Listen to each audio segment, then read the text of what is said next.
I always enjoyed seeing his name and his face on a billboard as I drove by Jamestown. That's right. It was up there for a long time because he had a long major league career.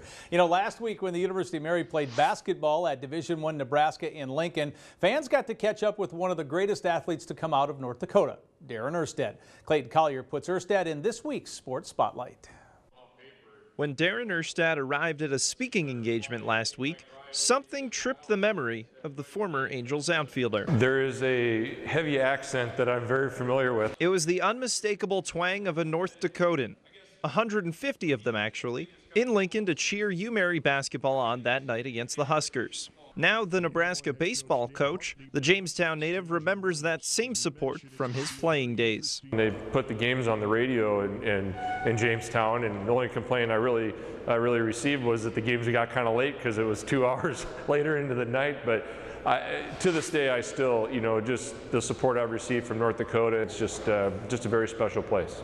Before his 14 major league seasons, Erstad played Legion ball with the Jamestown Eagles. He batted nearly .500, but in a pre-digital age, there were challenges getting noticed. I think we might have left the state of North Dakota one time to play in Cody, Wyoming, so to say the exposure wasn't there is an understatement. Fortunately, Nebraska came knocking.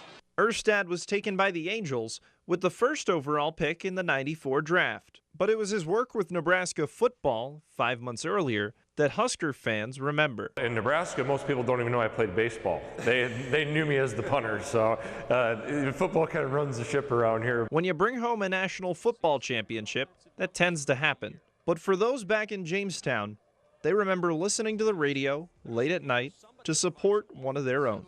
It's that kind of spirit that Erstad finds so endearing. As soon as you meet somebody from North Dakota, they might not have been there for 30 years, but both people, all of a sudden, they might have lived in Texas and lived in Ireland, and they have totally different accents, and they get together, and it just comes back to you. So it's in your blood, and I just love North Dakota. He's made a living on a field of manicured sod, but it's the untamed prairies that remain his home. With this spotlight on Darren Erstad for NBC North Dakota Sports, I'm Clayton Collier. Now, Erstad's football Huskers have one more regular season football game to go. They play the Iowa Hawkeyes on Friday.